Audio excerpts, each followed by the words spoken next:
अरतुरुल कौन था? कितना बहादुर था? उससे भी बड़ा सवाल कि ड्रामा सीरीज में जो दिखाया गया, क्या वो सब सच है? जानिए हमारी इस स्पेशल वीडियो में।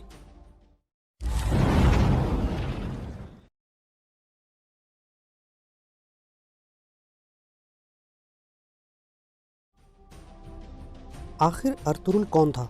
हम आपके सामने कुछ फैक्ट्स इस वीडियो में रखेंगे। उससे पहले बात करते हैं इस सीरीज के बेइंतहा फेमस होने की। दोस्तों, आपने पिछले कुछ महीनों में अरतुरुल सीरीज का खूब नाम सुना होगा। ये एक ऐसा ड्रामा सीरीज है जो दुनिया के कई देशों में काफ़ी पसंद किया गया है, बल्कि कुछ लोग तो इसे एक नशे की तरह भी देखते हैं।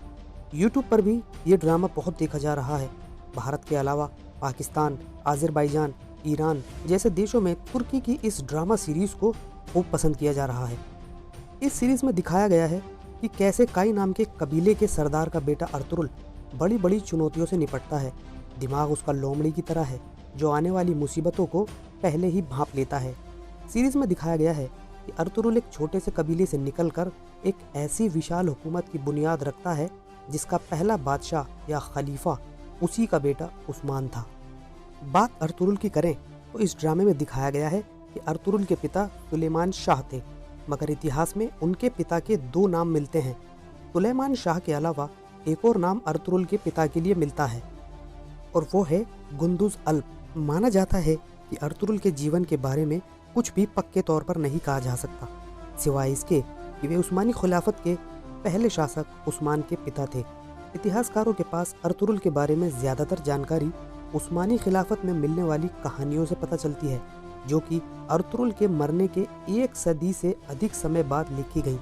इसलिए अरतुरुल के बारे में मिलने वाली कहानियों पर इतिहासकार पूरी तरह भरोसा नहीं करते हैं। कहा यहाँ तक जाता है कि अरतुरुल के बारे में अक्सर कहानियों को बढ़ा चढ़ाकर पेश किया गया है। अरतुरुल की ही तरह उनके बेटे उस्मान की मां का नाम हलीमा खातून मिलता है, जिनका कैरेक्टर ड्रामा सीरीज में भी दिखाया गया है। हलीमा और अरतुरुल की प्रेम कहानी बेहद रोमांटिक अंदाज में दिखाई गई है। सीरीज के अनुसार अरतुरुल की हलीमा से शादी होती है और वे उस्मान को जन्म भी देती है। असल में उस्मान के अपने मज़ार के बाहर एक कब्र है जिस पर हलीमा खातून का नाम दर्ज है, मगर अहम बात यह है कि इसे लेकर भी विवाद है, यानी ये फैक्ट भी पूरी तरह सच नहीं कहा जा सकता। इसी तरह एक और कहानी मशहूर है कि अरतुरुल अपने कबीले के जाबाजों के साथ या पूरे कबीले के साथ कहीं पहाड़ी रास्ते से गुजर रहे थे। अचानक उन्हें दिखा कि दो सेनाओं में जंग हो रही है। एक फौज दूसरी पर भारी पड़ रही थी। अरतुरुल ने अपने साथियों से कमजोर फौज का साथ देने को कहा। अरतुरुल ने अपने साथियों के साथ मिलकर हार रही फौज को जीत दिला दी, मगर वो ये नहीं जानते थे कि ये फौज असल में सल्जूक सल्तनत की थी और जिसे उन्होंने सल्जूक फौज के साथ मिलकर हराया वो मंगोल थे। बस इसी कारनामे से खुश होकर सल्जूक बादशाह ने काई कबीले को रहने के लिए एक खास जगह दी, जो उस्मानी खिलाफत की बुनियाद की शुरुआत थी। मगर इतिहास के पन्ने बताते हैं कि अरतुरुल को असल में पता ही नहीं था कि वो दो लड़ने वाली फौजें सल्जूक और मंगोल हैं। मंगोलों से काई कबीला पहले भी कई बार टकरा चुका था। मंगोल उस समय सभी के लिए खतरा थे, इसलिए अरतुरुल ने उस जंग में सल्जूकों का साथ दिया और नतीजे में उनके कबीले को रहने की जगह मिली।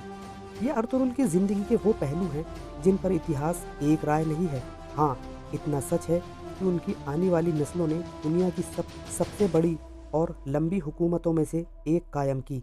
इस सच्चाई को कोई नहीं झुठला सकता। तो दोस्तों, अगर आपको ये वीडियो पसंद आए तो हमारे चैनल को सब्सक्राइब करें, हमारे बाकी वीडियोस को भी देखें और कमेंट में हमें बताएं कि आप किस टॉपिक पर जानकारी हासिल करना